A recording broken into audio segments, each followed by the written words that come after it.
So, good morning everyone, especially po kay Mancheta. I learned that comparative system explain how two countries handle policing and crime by the comparing their differences and similarities.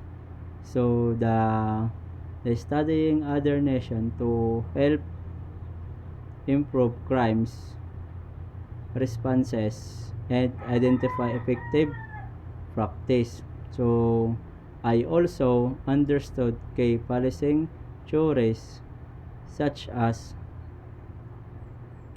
serving the state versus community and how factors like economic opportunity influence crime.